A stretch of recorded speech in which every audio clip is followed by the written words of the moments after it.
On était en plein Makor, numéro 8 du Tanya.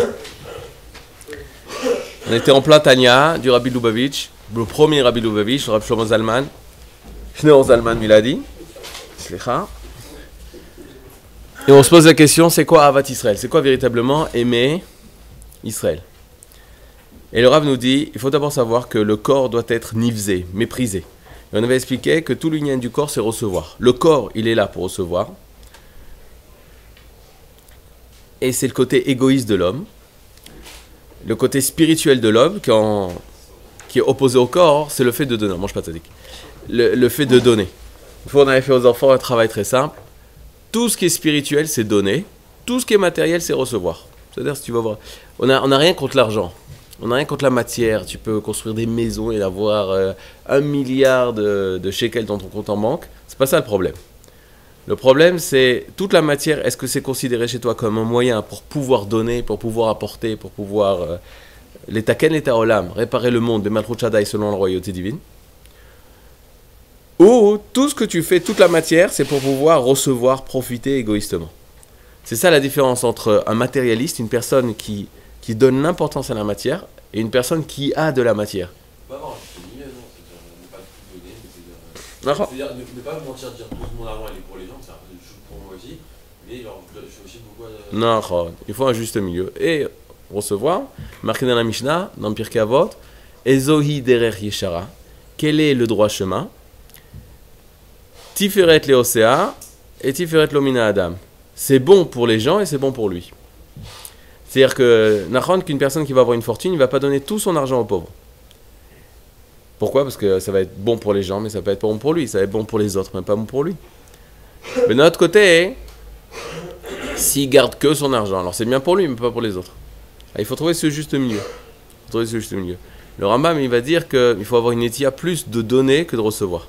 Parce que le default, par default, la personne, elle a tendance à plus recevoir que donner.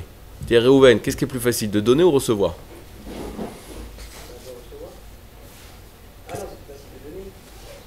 Parce que toi, t'es grand sadique, donc tu dis plus facile de donner.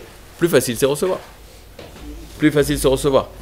Maintenant, regarde bien, quand les Chachamim ils parlent de recevoir, ils disent sonner, matanot, yichye. Sonner, matanot, yichye. Celui qui a de la haine à recevoir des cadeaux, c'est lui qui vivra. Il y a de la haine, sonner. Il faut avoir de la haine de recevoir des cadeaux. Même toi, tu as de la haine. Je vais t'expliquer tout de suite pourquoi. Il a... Non, alors c'est peut-être qu'il est hypocrite. Mais la Mishnah, nos Tanaïm, il nous enseigne de l'isno et tamatanot, d'avoir de la haine envers les cadeaux. Est-ce que vous vivez ce niveau-là? D'avoir de la haine envers les cadeaux? Bien sûr que vous vivez. Peut-être, mais je vais te donner un exemple très simple. Vous savez comment on dit répondre? La hanot.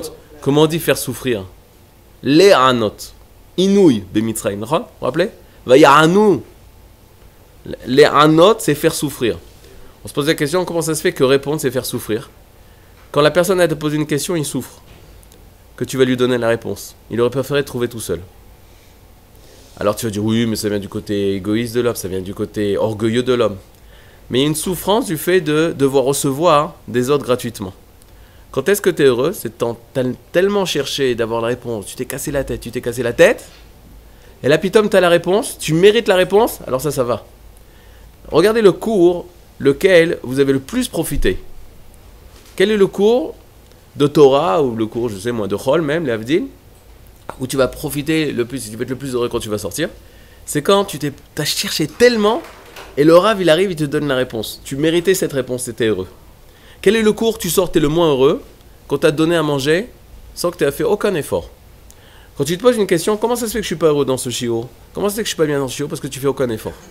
Si tu fais un effort de te casser la tête, tu vas sortir du shiur, tu dis, mais c'est extraordinaire ce qu'il a dit. C'est extraordinaire ce qu'il s'est dit là. Tu te rends compte ce qu'il a dit? Les autres vont te dire, ouais, je sais pas. Pourquoi? Parce qu'ils n'ont fait aucun effort d'être capable de recevoir. Il faut faire sonner matanot yirye. Il faut haïr les cadeaux. Il faut mériter de recevoir. Alors là, c'est plus un cadeau. À partir du moment où tu as fait des efforts pour recevoir, c'est comme si tu as payé pour pouvoir recevoir. Tu as le droit. C'est un peu le roi David, non? À quel niveau aussi, dis-moi? C'est pas trop de cadeaux d'Hachem, quoi. Il voulait faire les choses par lui-même et pas avoir Alors, je parle. le recette du niveau d'Hachem. C'est-à-dire qu'il voulait être à la hauteur de réaliser les choses par lui-même. Donne-moi un exemple, par exemple. Ah, d'aller combattre, les ennemis. Et que Akadosh Baruch Hu, pas comme Chizkiyahu qui s'est assis et qui a dit que Akadosh Baruch Hu, il poursuit mes ennemis et qu'il les tue. Et David Améler, il s'est levé, il a fait. D'accord, tu as raison. Dans la Gemara, on raconte que deux Amoraïm, il y a un Amora qui apporte un cadeau. Il apporte un cadeau à son ami qui est aussi Amora. Donc un Talmid Chacham de l'époque de la Gemara. Et celui qui doit recevoir le cadeau, il dit à celui qui donne le cadeau, il dit Ata rotzela rogoti, tu veux me tuer? C'est ça que tu es en train de faire?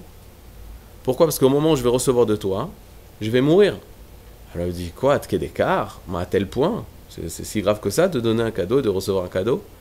Il lui dit oui, parce que la Mishnah elle a dit sonné matanot ichye.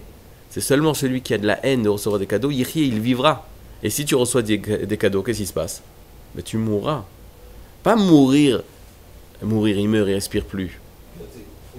Et là, c'est dans le sens, il n'est pas dans l'action de vie. Il n'est pas vivant, il n'est pas actif. C'est une personne qui est là que pour recevoir. Et ça, c'est le côté corporel de l'homme. Depuis qu'on est enfant, regardez, c'est quoi la différence entre un enfant et un grand? Un enfant, il veut recevoir, il va à la Beth Knesset. Mon fils, mes fils, quand ils arrivent à la Beth Knesset, ils font le tour de tous les gens qui donnent les bonbons. Alors tu vas lui dire, non, mon fils, on n'est pas matanot, rien. Non, c'est son niveau de recevoir, il veut que recevoir. Ensuite, après moi, hein, si j'arrive à la Beth Knesset et qu'on me donne un bonbon, qu'est-ce que je dis? Tu me fais honte, je ne veux pas recevoir. À un certain moment donné de votre vie, quand vos parents ils vous aident, à un moment donné, tu vas te lever, tu dis papa, maman, Todaraba. Pourquoi? Parce que ça montre que tu auras grandi. Non, je vais me débrouiller tout seul. Les parents vont dire quoi? Mais non, je vais t'aider encore. Parce que les parents ils veulent à tout prix qu'on continue à aider. Parce qu'ils pensent encore que t'es un enfant, ils veulent te donner. Un jour où t'es grand, tu dis papa et maman, je me débrouille tout seul. C'est alors là, tu deviens toi-même. Là, tu commences à devenir toi. Il ne faut pas être idiot aussi.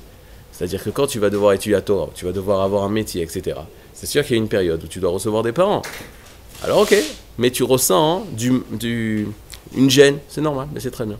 Quand tu pourras, tu le rembourseras. Mais quand tu auras fait tes études, quand tu auras étudié, quand tu auras... Bon, une fois, quand j'étais au collège, mes parents ils m'aidaient. Ils m'ont aidé.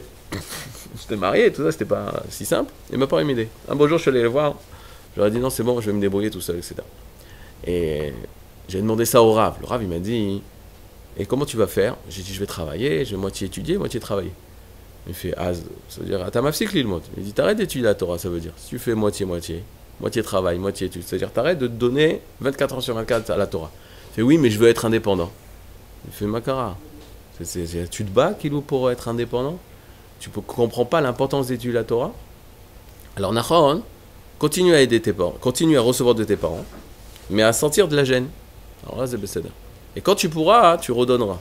Et quand tu rapporteras. C'est un peu comme en France. Vous savez que dans les grandes écoles, tu travailles pour la France. La France te paye tes études, ensuite tu travailles pour la France. Vous connaissez ça? La France, elle te paye tes études, ensuite tu redonnes à la France.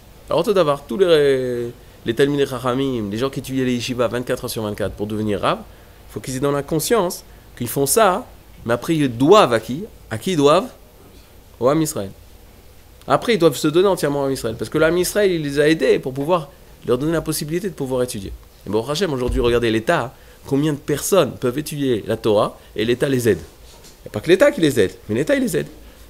Donc il y a un grand mérite de la part de l'État de pouvoir permettre à des dizaines de milliers d'étudiants de Torah, mariés, pères de famille, etc., de pouvoir étudier la Torah. Mais, toujours à ce sentiment, pas de Magi Ali, je mérite de recevoir, il a sonné Sin'a totalement, de la haine totale par rapport au fait de recevoir. Le grand tzaddik par rapport à ça, c'était le Rav Aryeh Levin. Le Rav Aryeh Levin, il était à l'époque du mandat britannique, il était à l'époque avant la création de l'État d'Israël et après la création d'Israël, c'était la Chavouta avec Rav Shlomo Zalman Auerbach. C'est un grand tzaddik. Ils ont écrit un livre en français, c'est le tzaddik, comment il s'appelle ce livre? Le tzaddik de Jérusalem, je crois. Le tzaddik de Jérusalem. C'est Rav Aryeh Levin. Il était très connu pour sa petite coute. C'était le Rav des prisonniers. Il allait rendre visite aux prisonniers. Et c'était un grand tzaddik. Il était très pauvre. Il habitait Nachlaot, à côté du Machane Yehuda. Il était très pauvre. Et à chaque fois, les gens ils lui apportaient un cadeau. Et lorsqu'il lui apportait un cadeau, il recevait le cadeau et lui dit « Mais tu sais où ça va aller ?» Et il montrait un endroit où tous les cadeaux qu'il recevait, il les mettait là-bas pour pas profiter des cadeaux. Tellement il vivait ce sonner matanot yirye, se haïr les cadeaux, ne pas aimer les cadeaux. Et là, faire toi-même, te débrouiller toi-même. Comme un peu les enfants quand ils commencent à grandir, hein, ils disent Annie, Annie, tu leur donnes à manger, après ils te prennent la cuillère, ils disent moi je veux tout seul. Ça montre la tzmiout, ça montre le fait d'être eux-mêmes et de dépendre de personne d'autre. Ce sentiment-là, c'est un très bon sentiment. Maintenant, il ne faut pas exagérer pour ne pas arriver à l'orgueil. Il faut voir quand est-ce que c'est de l'orgueil et quand est-ce que c'est ne pas vouloir recevoir des autres. Il y a un juste milieu. Par exemple, imagine une personne ici à la yeshiva, fait non, laissez-moi tranquille, je me débrouille tout seul, j'ai pas besoin du Rav Fur, j'ai pas besoin du Rav Non, j'ai pas besoin du Rav Daniel, je me débrouille tout seul, je fais ça tout seul. Et il peut pas, il n'arrive pas, il avance pas. Alors des fois, il y a une période, il faut recevoir la maroute, il faut recevoir avec l'amertume de devoir recevoir, mais à un moment donné, il faut te débrouiller tout seul. D'ailleurs, en passant, je ne savais pas qu'on allait parler de ça, mais quel est le signe de la paix? Quel est le signe de la paix? La colombe, c'est le signe de la paix. D'où on apprend que la colombe, c'est le signe de la paix? Un noir. Le noir, il envoie une colombe, elle revient avec un brin d'olivier, et c'est le signe de la paix. La colombe avec un brin d'olivier. C'est quoi le messer? C'est quoi le message? Messer, ça veut dire message. C'est quoi le messer de la colombe avec le brin d'olivier? Il a fait qu'il n'y a plus de Maboul, qu'il n'y a plus le déluge, que les arbres ont repoussé, Hachem a pardonné, Hachem s'est calmé, Hachem n'est plus en colère, il est en paix avec le monde. Le Rav Shimshon Raphaël Hirsch, au 19e siècle, il écrit, mais ça n'a rien à voir, ça c'est les goïms qui ont inventé ça. La Torah, lorsqu'elle raconte l'histoire de la colombe, ça n'a rien à voir avec la paix. C'est pas la paix, la colombe. La paix, c'est peut-être l'arc-en-ciel. Que Kadosh Baruch Hu, il a fait une brite, il a fait une alliance, et c'est l'arc-en-ciel de ne plus détruire ce monde, de ne plus envoyer un déluge. C'est pour ça qu'on a une bracha sur l'arc-en-ciel, le Keshet. Mais le Rav Shimshon Raphaël Hirsch, il dit que la colombe, c'est le signe de l'indépendance. Atzmaout.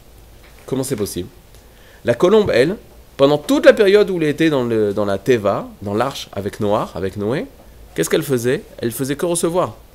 Elle ne se débrouillait pas tout seule à chercher sa propre nourriture. Elle ne volait pas pour aller trouver sa nourriture. Elle recevait gratuitement de Noir. Noir, il a eu lui donner à manger. Elle part, il envoie pour voir si de nouveau il y a des arbres, de nouveau il y a de l'agriculture, de nouveau il y a des graines. Elle revient sans rien. Et un beau jour, lorsqu'elle revient avec le brin d'olivier, le message qu'elle dit à Noir, c'est le suivant. Je préfère manger des olives amères, parce que l'olive est amère, mais c'est moi qui suis allé la chercher, et c'est moi qui ai fait le travail et l'effort pour pouvoir manger de ma propre personne, plutôt que recevoir gratuitement de toi. Et le Rav Shimshon Raphaël Hirsch, il dit, le message de la colombe, c'est je préfère, malgré la difficulté, je préfère être indépendant, atzmaï, plutôt que dépendre de toi. Au prix d'une amertume, au prix d'une vie difficile. Alors ça, c'est ce que l'homme doit développer. L'homme doit développer une atzmaout, une indépendance. Une indépendance. Maintenant, il faut savoir, il faut avoir un shikul da'at. Quand est-ce que c'est de l'indépendance? Quand est-ce que c'est de la gava? Quand est-ce que c'est de l'orgueil? En Israël, tu vois très vite que les enfants, ils deviennent très très vite indépendants. Très très vite indépendants. Il y a un appel, c'est comme un appel de la terre, une formation qui est faite en Israël, que naturellement les enfants ils veulent très rapidement cette indépendance. C'est normal, parce qu'en Galout, on était dépendait des goïms. Donc tout l'esprit il dépendait des goïms. En Israël, on est indépendant. Donc tout l'esprit, on est indépendant. Il y a une preuve que tu peux dire, les gens te disent, en Israël vous n'êtes pas indépendant, vous dépendez des États-Unis. Mais tu vois l'esprit ici en Israël, il est très indépendant. Très très indépendant. Alors que pendant 2000 ans de Galout, on était dépendant. On dépendait, quand tu étais dans un autre pays, tu dépendais de la bonne volonté du roi, la bonne volonté du président, la bonne volonté des rois, parce que tu n'étais pas citoyen de ces pays. Quel Rouven? Parfois, quand on reçoit un cadeau et qu'on ne l'accepte pas, ça fait de la peine à la personne qui nous l'a donné. Donc c'est pas mieux plutôt de le recevoir pour lui faire plaisir? Exactement. Alors Réhouven il pose une belle question, mais c'est honteux de recevoir quelque chose et de ne pas accepter. Tata m'a amené les New Balance, les nouvelles New Balance, et je ne les accepte pas, je vais faire honte à Tata. Alors ce que Mori Rabbi nous a enseigné, c'est la chose suivante. Je ne suis pas du niveau, mais je te dis qu'est-ce qu'on devrait arriver à avoir ça au niveau du Nefesh. Tata arrive avec les nouveaux New Balance. Et bien, tu avais besoin de ça. Quand Tata, elle arrive, elle te donne, voilà, Rouven, voilà tes nouvelles chaussures. Tata, Toda Rabba. Bien sûr, tu l'embrasses pas, c'est Tata, tu l'adores, mais tu l'embrasses pas. Tata Todaraba, tu prends les chaussures, tu mets les chaussures, elles sont exactement à mon pied. Mais bien sûr, c'est ta mère qui m'a dit ta pointure. Merci Tota. Et tu commences à marcher et tu dis extraordinaire, je me sens léger, c'est extraordinaire. Todaraba, Tata Toda. Et 43. Lorsque Tata, elle part, tu ôtes les chaussures, tu les remets dans la boîte, tu les mets de côté. Toujours. Jusqu'à ce que Tata elle revienne. Tata elle revient, tu les mets, tu dis Tata, regarde, je les ai gardés comme neufs. Tu te rends compte quel niveau il nous demande? Donc on va dire cadeau la vie. Si on fait une fête par exemple, il y a des cadeaux, c'est bon. Ok, quand vous allez à un mariage, le mariage tu payes, tu n'as pas le droit de recevoir gratuit. Qu'est-ce que tu payes? Tu payes ta mana. L'argent, on a le droit de recevoir, mais pas- Écoute, non, t'as pas compris. Lui, il te donne à manger. Ben, tu payes. Le minimum, que l'argent que tu donnes, ça doit couvrir les dépenses que le khatan il a fait. Comment ça se passe en Israël? Le khatan à la fin de soirée, il ouvre la caisse et il paye la salle avec tout l'argent que les invités ont donné. Mais non, Messamrim. C'est quoi Messamrim? Ils appellent des jeunes du Mahon Mir pour aller réjouir un khatan et un kala. C'est-à-dire, ils te donnent à manger. Alors, on fait ça bien sûr après 22h15, parce qu'on ne fait pas ça pendant... Tu veux faire une mitzvah de réjouir un khatan et une kala sur le compte de l'étude de la Torah, ça se fait pas. Et là, c'est seulement à partir de 20h15, ou le lundi, à la place du sport, tu fais comme du sport, etc. Bon bref, vous avez compris? 4 fois majeure, c'est l'homme va-t-elle Torah. T'aimes va-t-elle Torah, c'est Chamour Meod, c'est très grave. C'est un mauvais... On va dire que pour le khatan et la kala, c'est un mauvais signe. Maintenant, tu arrives après à 22h16, tu arrives. Maintenant, ils te donnent à manger. Mais ils t'ont payé. Alors, ça se dit pas, mais c'est comme ça. On te donne un petit peu un borékas et tu fais 3-4 tours de danse. Si tu reviens à un autre borékas, allez, en 3-4 tours. C'est psada. Les changements entendus, t'as pas reçu. Eux, toi, t'as donné. Et eux aussi, ils ont donné. C'est psada. Kenavin. Au niveau des parents qui font des cadeaux, c'est différent que... Ouais. Les parents, c'est différent. Les parents, c'est différent. Parce que eux, ils ont une mitzvah de chinour. Tu dois leur donner du kavod. Il y a une différence par rapport aux parents. Mais même là, il y a un moment donné, il faudra savoir la gvoul. Quand est-ce que ne plus accepter des parents, quand est-ce que pas accepter? Il y a par exemple l'héritage. On n'a jamais dit qu'il ne faut pas accepter l'héritage, tu vois, un truc comme ça. Les parents, c'est la continuité des enfants, c'est moins dans le sens de je suis. Je te donne un exemple, par exemple, très simple. Une question que les élèves posent par rapport aux études. Les parents, ils vont t'aider pendant tes études. Mais ils te donnent, mais tu leur donnes. Pourquoi? Parce qu'ils veulent que tu étudies. Et pour pouvoir étudier, tu es obligé de recevoir de papa et maman. Ok, alors pour l'instant, c'est ce que tu fais. Mais tu donnes, tu reçois, mais tu donnes. Je donne un exemple très simple. Dans Mesechet Kiddushin, rappelez-vous ça toute votre vie. Aïcha, comment on mekadesh une Isha? Comment on sanctifie une femme? Beshtar, Bekesef ou Bevia. Shtar avec un contrat. Kesef avec de l'argent. Aujourd'hui, toutes les choupotes ont fait qu'avec de l'argent. C'est quoi de l'argent? L'homme Israël, il a pris sur lui de faire ça avec une bague. De donner à la femme, Arat Mekouté Shetli Betavadzo, Kadat Moshe Israël, elle donne la bague. L'homme donne la bague à la femme, elle accepte. Et comme ça, elle va pouvoir être fiancée. C'est-à-dire, tu dois donner quelque chose à la femme reçoit, et comme ça, elle est Mekouté Shet. La Gemara dit, et si c'est la femme qui donne à l'homme, c'est la femme qui donne un cadeau à l'homme, est-ce qu'elle est Mekouté Shet? Mais non, elle n'est pas de Mekouté Shet. C'est l'homme qui doit donner à la femme.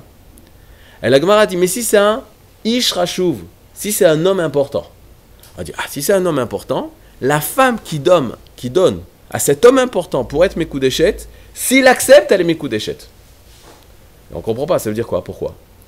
Regardez, si toi, tu donnes un cadeau à Bibi Netanyahou, notre Rosh Mimshala, notre Meler, notre roi, tu lui donnes un cadeau.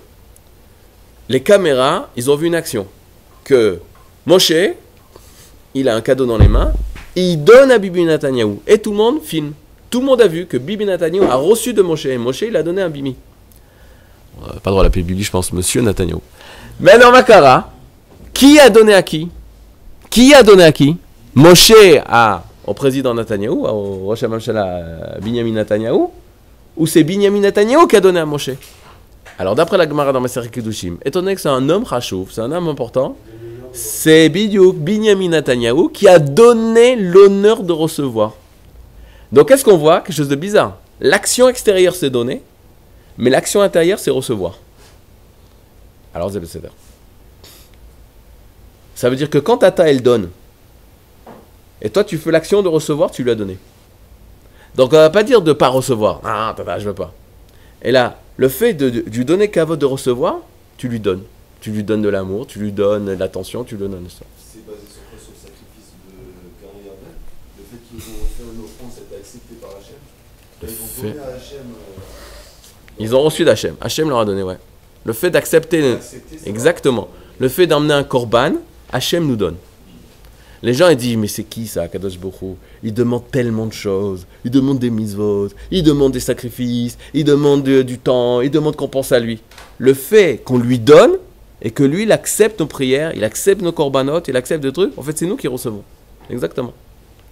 Un enfant, il pense l'inverse, parce qu'il voit seulement l'acte, mais une personne spirituelle, il voit l'intériorité et il dit, mais c'est nous qui avons l'honneur de pouvoir lui apporter un korban. Et c'est pour ça, derrière Hagav, que Caïn, on étudiera ça, on ne lui a pas accepté l'offrande. Pourquoi? Si c'était Hachem qui recevait, ben il reçoit n'importe quelle offrande. Mais si, quand Caïn il apporte une offrande, c'est Hachem qui lui donne, alors il donne seulement aux tzadikim. T'as compris le truc? Vous avez compris ça? Si c'est seulement accepté, tu peux accepter tout le monde. Non.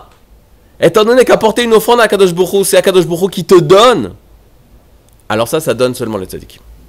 Et si tu es rachat comme Caïn, Hachem ne peut pas accepter l'offrande. Alors il y a un ordre. Jérémie, non d'abord Yoël. Bah Yoël Moshe. T'as vu une question, j'ai répondu.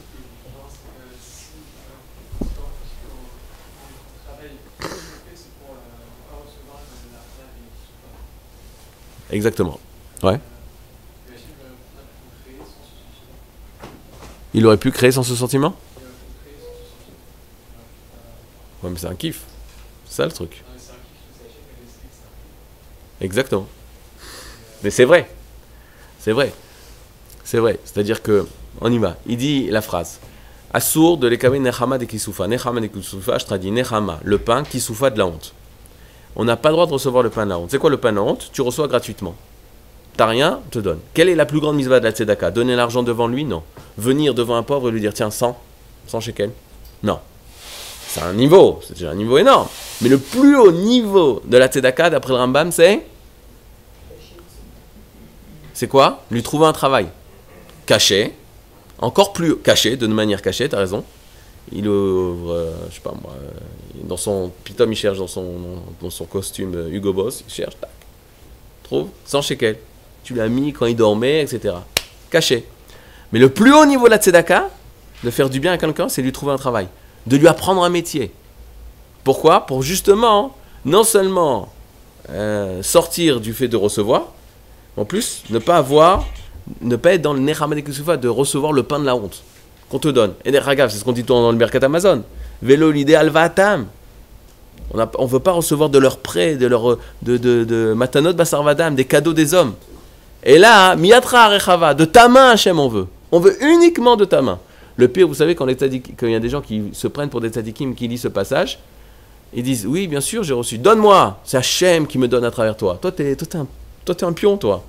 Comment ils expliquent? C'est fou, quoi. T'es tordu totalement. Au lieu de dire Toda à la personne qui t'a donné, il dit, toi, t'es un pion, toi. Mais t'es rien, toi. Je te dis même pas Toda. C'est Hachem que je dis Toda. Il est passé par toi, il t'a utilisé parce qu'il voulait me donner à moi. C'est-à-dire, ça, c'est la pire des choses qui puissent arriver. Tu as tellement étudié la Torah que tu prends la Torah à l'envers. C'est-à-dire, maintenant, Nechama de Kisoufa, Akadosh Baruch Hu, il a dit, pour pouvoir que l'homme ait un profit pleinement, comme ça, Akadosh Baruch Hu nous a créé, comme ça, Akadosh Baruch Hu nous a créé, il nous a créé que l'homme, il va pouvoir tirer. Quand est-ce que le véritable plaisir? C'est quand tu as fait de l'effort et tu mérites. Ça s'appelle le mérite. Zechut, c'est un mérite.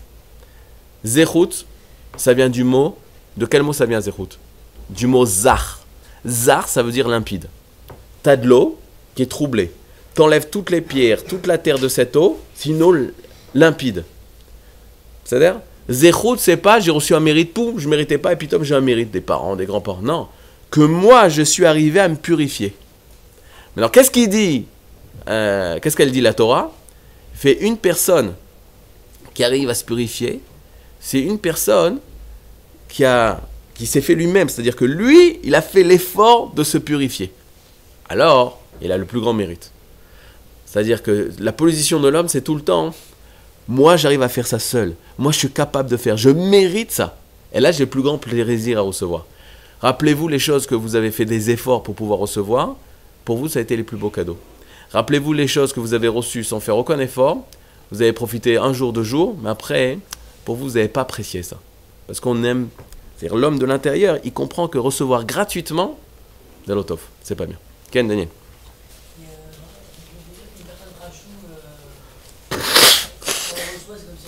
Ouais. C'est pas extrêmement orgueilleux de sa part d'accepter en se disant je vous donne. Enfin, je veux dire, c'est très prétentieux. Ouais, lui il doit régler ce problème personnel.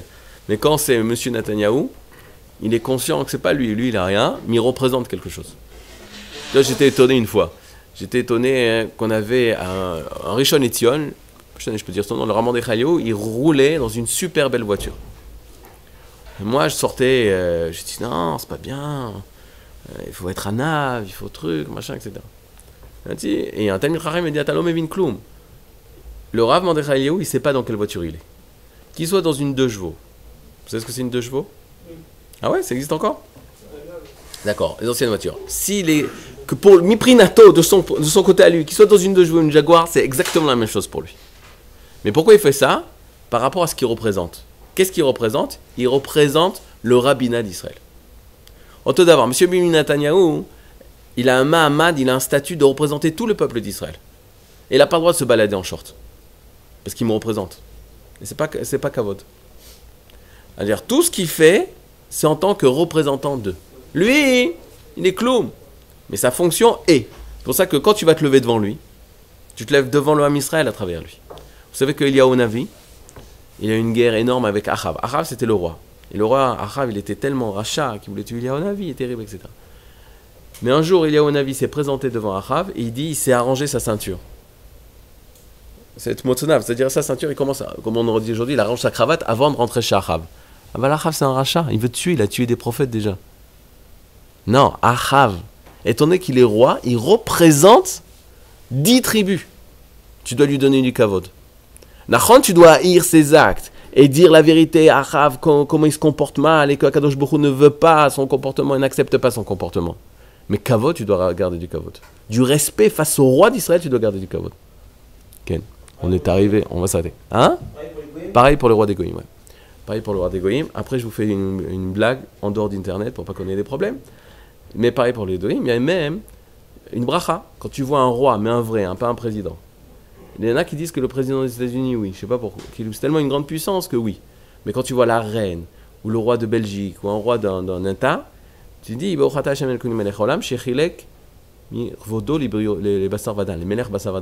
qui a donné de son kavod, de son honneur, un roi de chair et de sang. C'est-à-dire, tu vois dans le roi, tu vois, waouh, tu vois quelque chose de truc. C'est ça, Shavuot Tov. La blague, elle est... ערוץ מאיר, יהדות באהבה.